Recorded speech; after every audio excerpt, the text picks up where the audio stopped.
श्री हरितालिका कथा. कैलास पर्वतावर उमामहेश्वर बसले होते. तेव्हा पार्वतीने विचारले, हे महेश्वरा, मी असे कोणते व्रत केले की ज्यामुळे आपण मला पती म्हणून मिळालं? ते ऐकून महेश्वर म्हणाले, हे प्रिये, जे व्रत अत्यंत गुप्त असून ज्या व्रताने तुला माझे अर्धासन मिळाले ते परममंगल व्रत सर्व पुराणांचे व वेदांचे रहस्य आहे.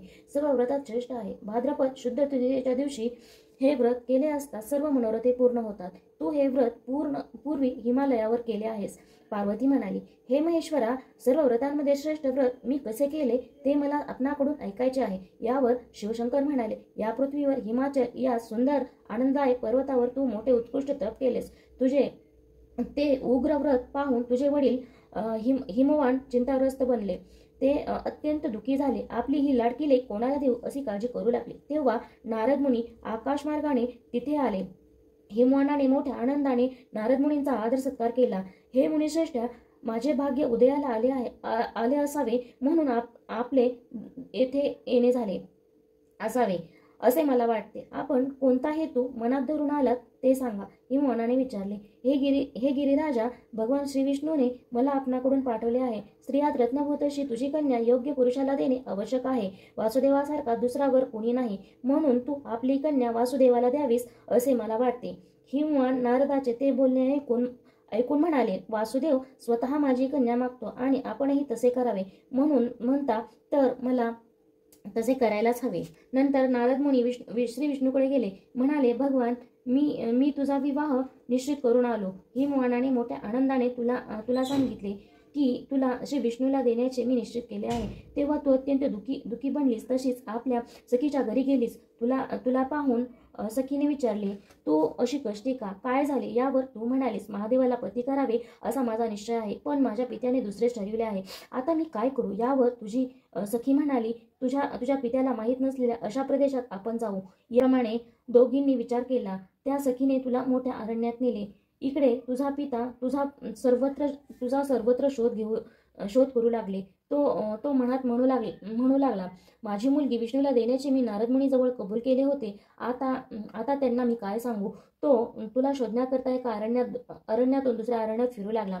एका घोर अरण्यात रम्य नदीकाठी असलेल्या मोठ्या गुहेत तू तुझ्या सखीसह प्रवेश केलास. अन्न पाणी सर्व वर्ज केलेस. भाद्रपद मासातील शुक्ल तृतीयेच्या दिवशी हस्त नक्षत्रावर तू तुझ्या सखीसह वाळूचे लिंग स्थापून माझे मनोभावे पूजन केलेस. तू माझे स्तुतिगीत गायलेस, जागरण केलेस. तुझ्या या व्रताच्या प्रभावाने माझे आसन हलले.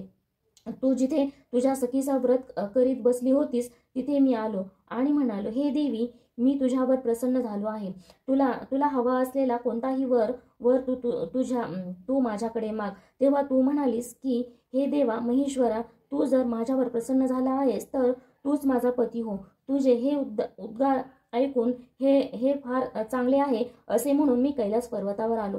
तेव्हा नंतर प्रातकाळ होताच उत्तरपूजा करून तुझ्या सखीसह आरंभलेल्या व्रताचे पारणे तिथेच केलेस. हिमवान तुझा शोध करीत त्या घनघोर अरण्यात आला.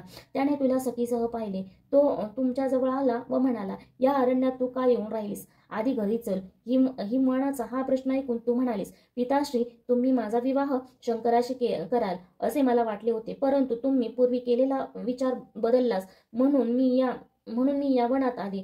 तुम्ही जर मला शिवशंकराला अर्पण करणार असाल तरच मी घरी येईन, नाहीतर इथेच राहीन मी असा निश्चय केला. तुझ्या म्हणण्याप्रमाणे मी सर्व करीन असं आश्वासन देऊन हिमवानाने सखीसहित तुला घरी नेले. पुढे तुझ्या पित्याने यथाविधी विवाह करून तुला मला अर्पण केले.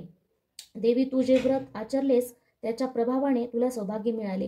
हे देवी, हे सर्वोत्तम व्रत मी अद्याप कोणालाच सांगितले नाही. आली म्हणजे सखी, तिने तुझे हरण करून तुला दूर अरण्यात नेले म्हणून व्रताला हरितालिका असे नाव पडले. शिवशंकराचे हे उद्गार ऐकून पार्वती म्हणाली, प्रभो, या व्रताचा पूजाविधी मला कृपा करून सांगा. या व्रतापासून काय फळ मिळते आणि हे व्रत कोणी करावे तेही सांगा. पार्वतीचा हा प्रश्न ऐकून शिवशंकर म्हणाले, हे देवी, हरितालिका व्रत हे सौभाग्यदायक आहे. ज्या स्त्रियांना सौभाग्य हवे असेल त्यांनी हे व्रत करावे. केळीच्या खांबांनी तोरण लावून मखर करावे, मग छत लावावे, ते निरनिराळ्या रंगांच्या उत्तम पटवस्त्रांनी सुशोभित करावे. नंतर ते मखर चंदनाने सुशोभित करावे.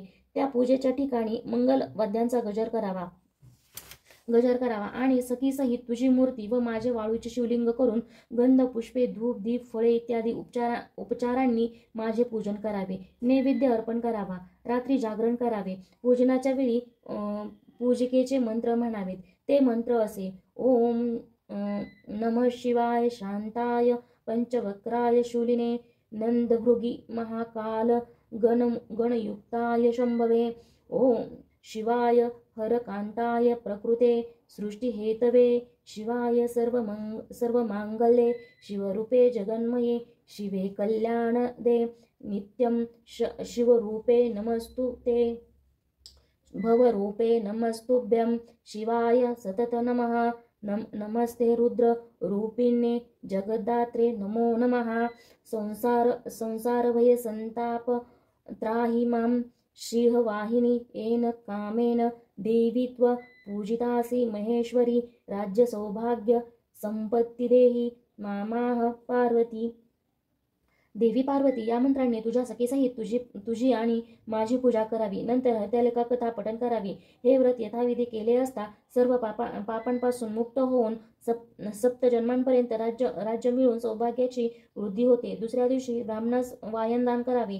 नंतर पारणे करावे. हे पार्वती, याप्रमाणे जी स्त्री हे व्रत करील ती तुझ्यासारखी आपल्या पतीसह रममाण होईल. इहलोकी अनेक सुखे ऐश्वर्य वैभव उपभोगून अंती शिवाचे सायुज्य तिला प्राप्त होईल. हजारो अश्वमेध आणि शेकडो वाजपेय यज्ञ केल्याने जे पुण्य व फळ प्राप्त व्हावयाचे ते या कथा श्रवण पठणाच्या योगाने प्राप्त होते. हे देवी, याप्रमाणे मी हे उत्तम श्रेष्ठ व्रत तुला निवेदन केले. या व्रताच्या आचरणाने कोट्यावधी यज्ञ केल्याचे फळ प्राप्त होते.